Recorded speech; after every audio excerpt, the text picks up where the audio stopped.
everybody? It is your girl Presh, and I'm back with another video, giving y'all content. Okay, don't forget to comment, like, subscribe, hit the notification bell button so you never miss an upload when I do upload. Okay, don't forget to share my videos with whoever, wherever, so they know that you rock with your girl.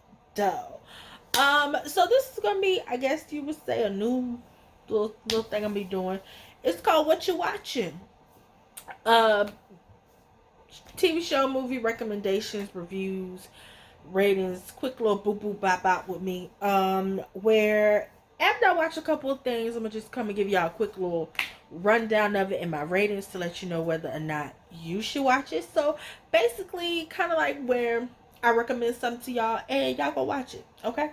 So I have 1, 2, 3, 4, 5, 6. 1, 2. So I have 8 things I want to give y'all like a quick little rating, review, recommendation on, or whatever the case may be. I watched them. I liked them. Some of them could have been better, and we're gonna get to that. So I'm gonna start with the 2 things that I liked the most. The first being the Netflix movie The Gray Man that starred Chris Evans and what's that man named Ryan Gosling and my girl Alfie Woodard, and what's that old white man name? He was in Monsters Ball with Halle Berry.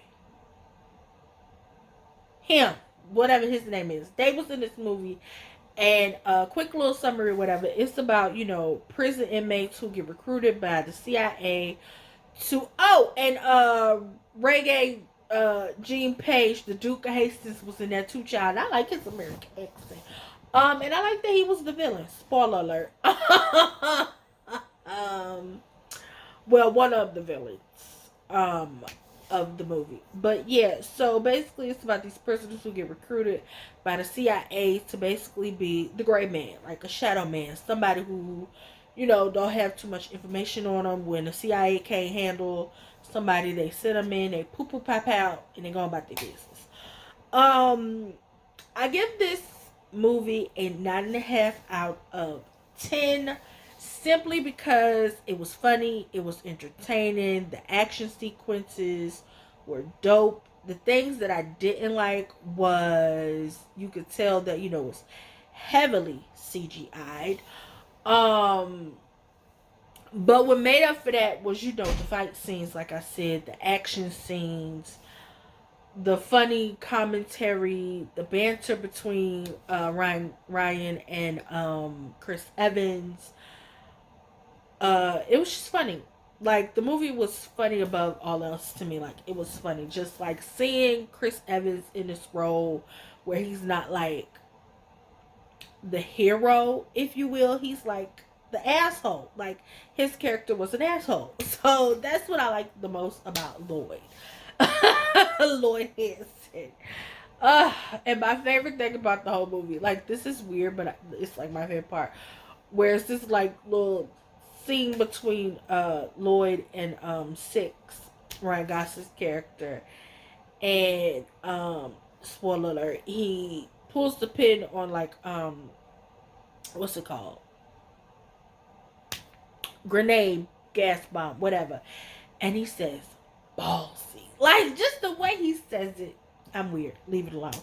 But if you want to watch something on Netflix that's going to keep you entertained, and probably go watch it more than once, because I actually watched The Gray Man like 5 times. Go watch The Gray Man. I give it a 9.5 out of 10. It was very good. Not going to tell y'all how it ends. You got to watch it to find that part out. The next thing that I really liked, and I hope and pray we get a season 2, is the Netflix show called Uncoupled. It stars Neil Patrick Harris and Tisha Campbell. Lord, I was going to call her Tashina Arnold. It also has the dude who was on Queens, who played Notori Norton's husband. I knew he was gay. And a couple other people. But they were the 2 most, I guess. Oh, and it has what's that lady name? I think her name Marisha Gay Harden. I live for her too. You know, basically they're like the main cast and everybody else, you know, they're like the second cast or whatever if you count the B characters. But this show is basically about, you know, a gay couple of a certain age who've been together for, you know, 10 plus years, and the older gentleman in the relationship, who is Neil Patrick Harris's boyfriend, husband, he decides after his 50th birthday child, he wants to move on and find out what life is like not in a relationship, honey. He wanted to live his best old life in his 50s, honey. I think he was going through a midlife crisis. And of course, when you watch the series, it's 8 episodes. I hate when shows that first season is 8 episodes. It annoys the shit out of me. But it is a very good show. Like, seeing something like this, like, it gives you that, I hate to say it, but it gives you that Sex in the City girlfriends type vibe to it. But you know, with gay people, it's nothing like Noah Ark. If you know, you was somebody during the Logo days who watched Noah's Ark, it's nothing like Noah's Ark, because you know, we actually have straight people, more straight people on the show, and of course, you know, there's only a few black people. Now, the reason I give it a 9.5 out of 10 instead of a full 10, because it was a damn good series, is because of Tisha Campbell's wigs and her makeup. And not just her wigs and makeup, but my girl, what's her name? Tamala Jones, shit. She was on, Two Can Play That Game. She played the ghetto friend who went there and bust that man shit up. The wigs. That makeup, Netflix. If y'all give Uncoupled a second season, because I need to know what happens after that last episode. Not gonna give it away because I need people to watch it. I don't want to give it away. But we need to hire somebody who could do their hair and makeup and have them laid. Okay, I need y'all to hire whoever do Auntie Patti LaBelle hair. Okay. When I edit this, I'm gonna find that picture of Patti LaBelle when she was on Drink Champs. Y'all need to find the people who be laying and slaying Patty's hair and makeup, okay? Who be laying Patty's wigs and beating her face. Y'all need to hire those people to do Tisha Campbell and her black friend, Tamala Jones, if y'all decide to bring her back, hair and makeup. Because no, the fuck, no. Also, no shade, but I need Neil Patrick Harris to go get a tan.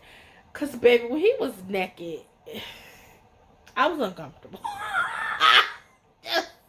No. No, I was uncomfortable. I'm sorry. Listen, I don't, but baby, no thank you. But it was funny. Like, the show was funny. It had its moments where it was funny. Like, there were moments where you felt for the characters. You was like, oh, whoa, whoa, whoa. It was almost like, bitch, don't do it. It was almost like, oh, shit. And of course, there's some moments like, oh, bitch. Ooh. So, like, you gonna have that moment at the end. And that's all I'm gonna say. So that's why we need a season 2. Because, bitch, I need to know immediately what the fuck, okay? So we definitely need a season 2. So going to season 2, we need better hair and makeup, okay, for everybody, not just the black people, but everybody, okay.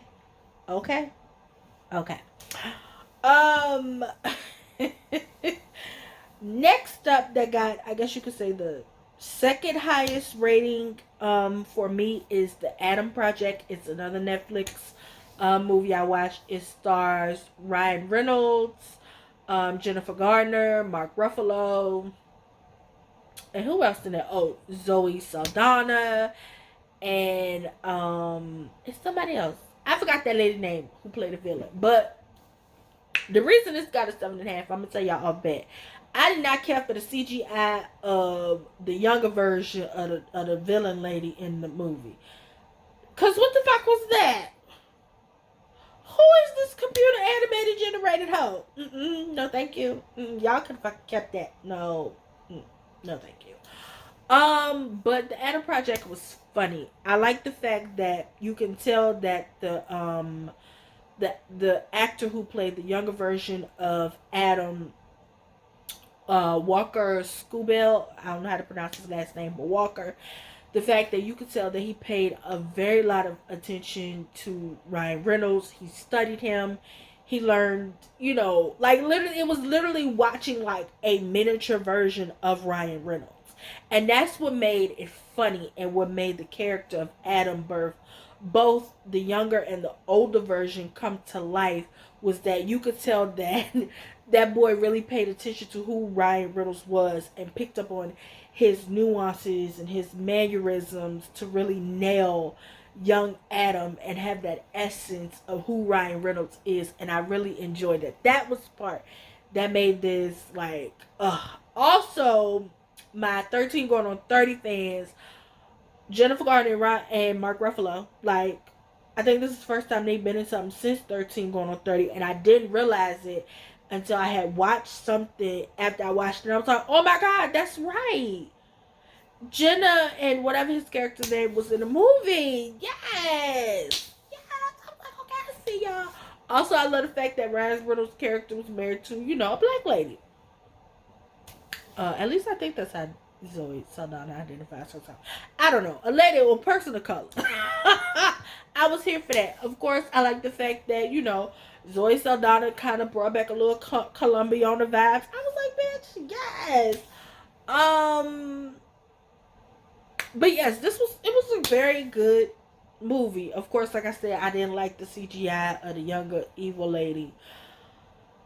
But yeah, other than that, this was a good movie. It tugs at your heartstrings, bitch. You gonna cry. If you a crier, I'm a crier. Okay, when I watch something that's emotional, I cry. I cry. I cry. I cry. Yeah, I cry. So yeah, I give the Adam Project a 7.5 out of 10. Next on my list is Purple Hearts. It's another Netflix series. It's about this girl who has type 1 diabetes. She winds up talking this Marine guy into marrying her for the benefits. And of course, the acting is a little but it does get you. You gonna cry. If you're a crier, you gonna cry, because I cried. The songs are cute.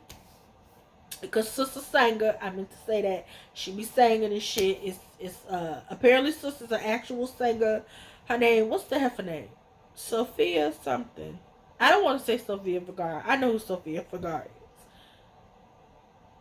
Carson, that's her name. Sophia Carson. She's an actual singer, whatever the case may be. So it was cute. Yeah, so go watch Purple Hearts. I give it a 7 out of 10. I feel like the acting could have been better because, the dude who played, I guess you could say, the villain, his acting could have been a whole lot better. You could tell he can't act. He can't act.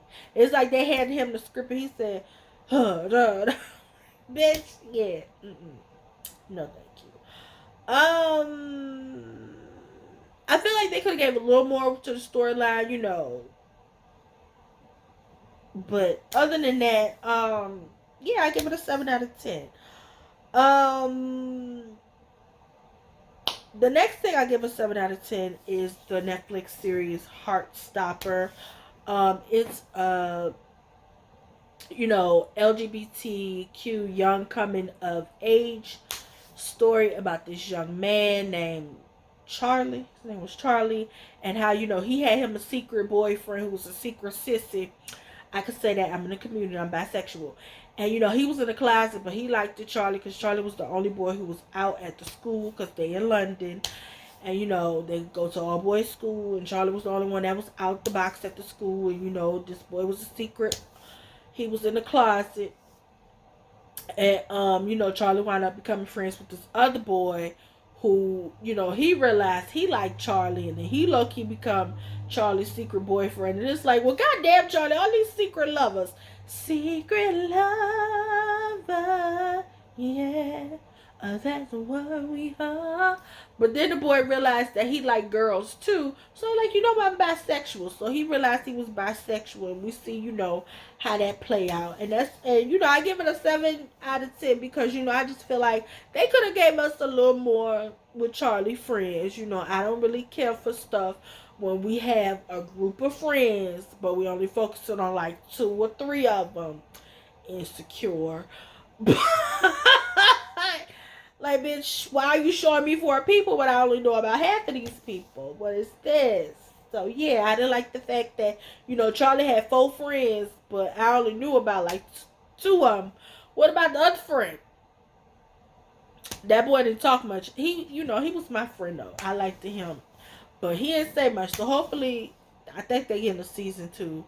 Oh, also, Netflix, I got a bone to pick with y'all. Because, bitch, why y'all cancel First Kill? I mean, yeah, y'all CGI. Hold on, just pause what I was talking about. Hard stop. But it's another little LGBTQ, LG, Lord have mercy, LGBTQ plus IAM LMNOP, the community type show. Y'all canceled it. What the fuck, Netflix? Like, First Kill was cute. We was finally gonna get us a nice little cute little interracial vampire type shit. Like, don't get me wrong, this y'all could do better with y'all CGI, bitch. I don't know what is up with Netflix and their CGI. Who is in charge of the CGI, Netflix? All this money y'all get from people and y'all can't fix y'all CGI, bitch. What is this? I don't like none of this. But anyway. Like, y'all can fix the CGI. Find the 2 dudes that played the brothers, hire new brothers or something. I don't know what the fuck to tell you, Netflix, but y'all need to bring First Kill back home. But anyway, Heartstopper was cute. Hopefully, season 2, we learn more about Charlie friends, Give us more Charlie friends, the little one that don't talk. Or get rid of Isaac. That's his name. Either Isaac start talking or y'all go ahead and Judy Winslow his ass. Okay. So yeah, I give Heartstopper a 7 out of 10. The next movie on my list is Persuasion. Persuasion is a movie based on a book by Jane Austen, I believe. And of course, all Jane Austen books, of course, was written during that Regency era, if you will. So, of course, anything that, is of Regency era currently, it will be compared to Bridgerton, unfortunately. Persuasion was cute. I give it a 7 out of 10 because, it was a nice, captivating story. We got that Bridgerton-esque feel of it, if you will, the Regency era. I like the fact that Dakota Fanning's character, I forgot what her name was. It's not that important. She actually got to talk to us. She broke the fourth wall, if you will. And that was the thing I liked the most about it, was like she was holding a conversation with us. Like, we were in on what was going on. Everybody else didn't know what the fuck was going on, but we was in on it.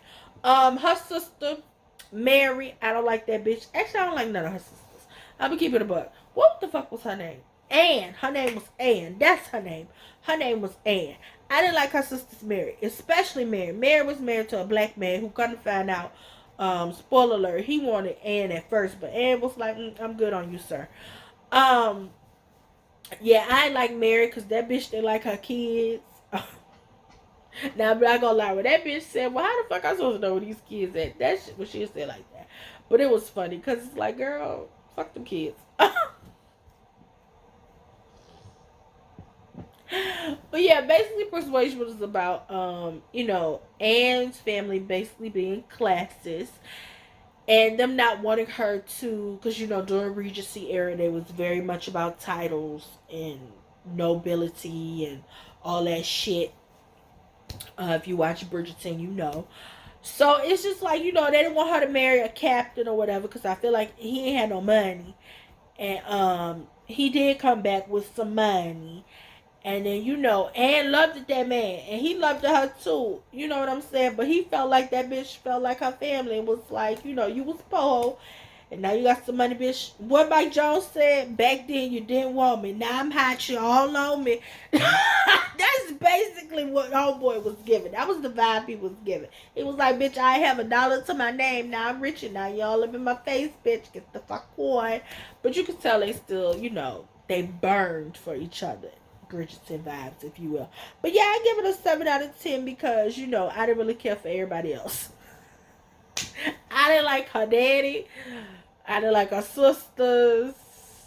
Who else I didn't like?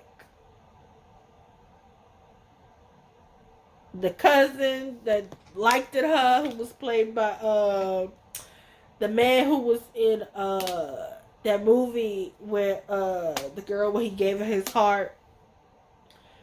What it's called, Last Christmas Him. I didn't care for his character neither, even though he fine as shit. Was he a Crazy Rich Asian? No, I think that was somebody else. Girl, I don't know. I hope that doesn't sound stereotyping. But yeah, I give Persuasion a 7 out of 10. I watched it twice, and you know the end got me. And I just said again, if you like to cry, you crier, you know, shit that tug at your heartstrings, it's gonna get you. Next up is the Hulu movie, The Princess. It stars Joey King. She was in the Netflix trilogy, The Kissing Booth. Basically, this movie, The Princess, it kind of gives off Mulan meets Brave, kind of, sort of, because she got to like defend her family, so it kind of gives like that. It's like Mulan meets Brave. Of course, my biggest qualm with this movie was Sis ain't have no goddamn name. Her name was The Princess. She didn't have no name. Now, I know the title of the movie was The Princess, but this bitch ain't have no name. Like, we could have gave her a name or something. Like, she just the princess. That's all they kept saying. The princess, the princess. I think her little sister name was Violet. So Violet's sister, the princess. But it was a good movie. Like, I like the fight sequences and the fact that, you know, Shorty was with the shits. You know what I'm saying? She was giving it to you. Boop, boop, bop, bop. I like the fact that, you know, her homegirl, you know, was right there fighting by her side. Her uncle was, what was he, like the spiritual advisor or something? I don't remember. I watched this movie like 2 months ago. So I might not remember what the fuck happened. But if you got Netflix, go ahead and watch The Princess on Netflix. It is a damn good movie. The only thing I didn't like about it was Sis ain't have no fucking name. Like, what the fuck? Her daddy was fine though. The king was fine though. The villain dude, I was glad when he died. Spoiler alert, that motherfucker died. Prince, whatever his face is, that nigga died. Like, yeah, he did. But how he died? Oh, was so ill. I was like, oh shit. But yeah, like The Princess, it was a good movie. I give it a 7 out of 10 because again, like I said, I didn't like the fact that Sister had no fucking name. She was just a princess. What the fuck? I hated it. Not the movie, just the fact she had her name. And the last on my list and the lowest rating on my list is Mr. Malcolm's List. I don't know what streaming service Mr. Malcolm's List on. I ain't gonna even lie to you. If you close to me, you already know how I watch everything I watch. I don't get nobody my money. But I give Mr. Malcolm's List a 6 out of 10 because the story I felt like had a good premise. How can I say this? Because I got thoughts. That's why I say Mr. Malcolm's List for last. His lit. Okay, I like the fact that just like Bridgerton, I didn't want to have to go there, but I forgot who wrote Mr. Malcolm's List, but this is also another movie based on a book. Regency era. It's about, I don't know if he was a duke. I think he was like a, I don't want to call him this, but like he was like the illegitimate youngest child of a earl or a baron or some shit. I don't know. And basically, he didn't. The reason he made the list was basically because he wanted to find a perfect wife who basically, had to fit certain, criteria. And half of the shit on this was stupid. Like, the bitch couldn't come. She couldn't have relatives that was basically ratchet. Um, if I'm modernized what the list said. Basically, the bitch couldn't come. She couldn't have ratchet ass family members. The bitch actually had to be able to think. She had to know what was going on when it came to social things that was happening currently in the news. She did. I think she had to be pretty. I don't know if that was one of the requirements on the list, but I know the bitch had to know how to think. She couldn't have ratchet family. She had to know how to forgive somebody. The bitch couldn't hold grudges. The bitch had to have a talent. Bitch, you can't be no Kardashian.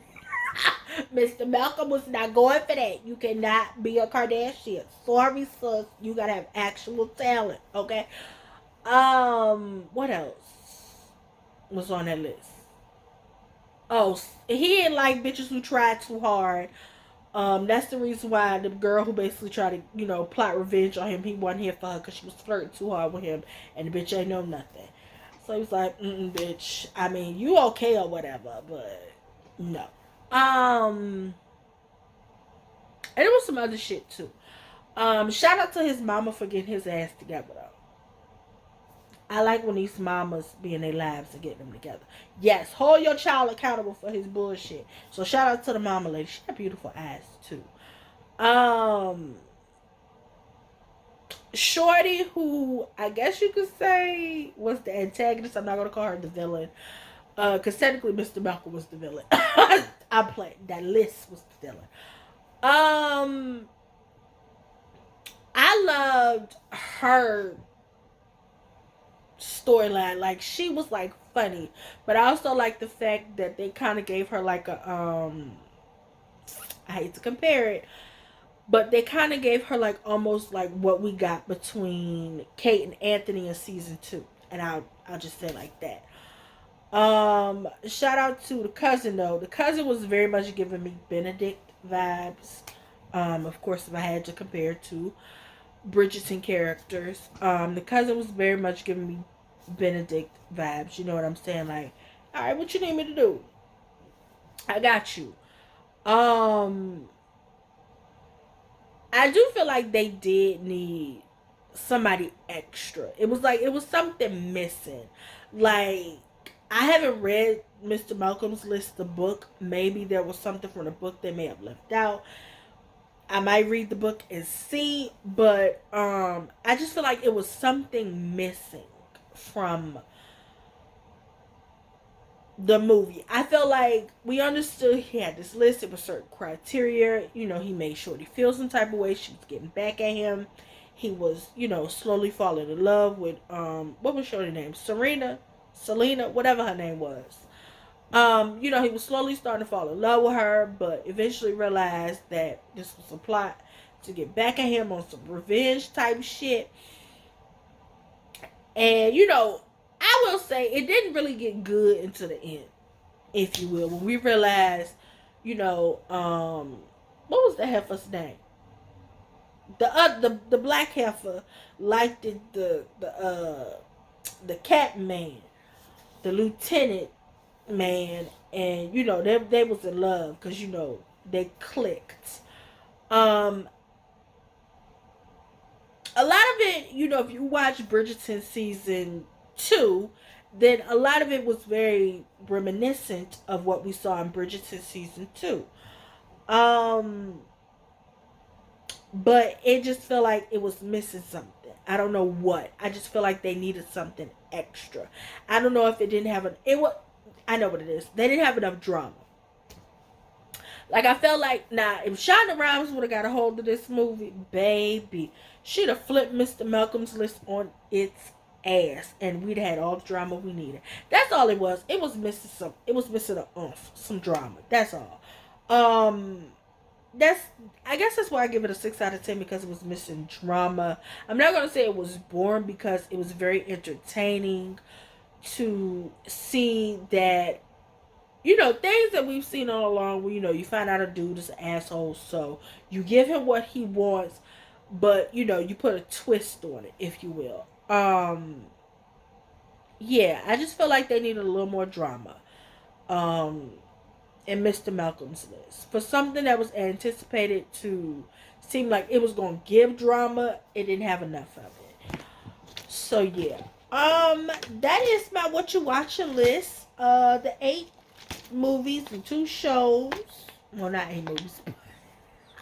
The 2 shows and 6 movies that I watched. I definitely recommend them. You watch them, you form your own opinions about them. If you do watch them, get down in the comments and tell me which one was your favorite, which one you didn't like. You know what I'm saying? Again, that was The Gray Man, Mr. Malcolm's List, Purple Hearts, Heartstopper, Uncoupled, Persuasion, The Princess, and The Adam Project. The majority of the things that I mentioned are on Netflix. Everybody got a Netflix, so they know somebody with a Netflix account. I don't know where you can watch Mr. Malcolm's List at. I know where I watched it at. If you want to know where I watched it at, go ahead and DM me on my Instagram. Of course, let me know you coming from YouTube, and I will gladly let you know where I watch Mr. Malcolm's List at. But of course, The Gray Man, Purple's Heart, Heartstopper, Uncoupled, Persuasion, and The Adam Project are all on Netflix. The Princess is on Hulu. Yeah, that is my what you watching list. I will probably give y'all another list depending on what else I decide to watch. I said I was gonna watch certain movies so I could do like my favorite top 10 movies at the end of the year list. I already know what's gonna be on the list based off of what I just said here. So half of these movies might be on the list. Okay. Yeah, y'all, so that is all. That is it. That's my what you're watching with Presh video. My recommend, rating, recap of these movies and TV shows that I watch. Yeah, y'all, what you watching Wednesdays. Yeah, so that is all. That is it. Don't forget to comment, like, subscribe, hit the notification bell button so you never miss a video. Share my shit so everybody and their mama can know you fuck with your girl, though. Okay, that is all. That is it. I keep saying this, but I haven't ended this video yet. Bye.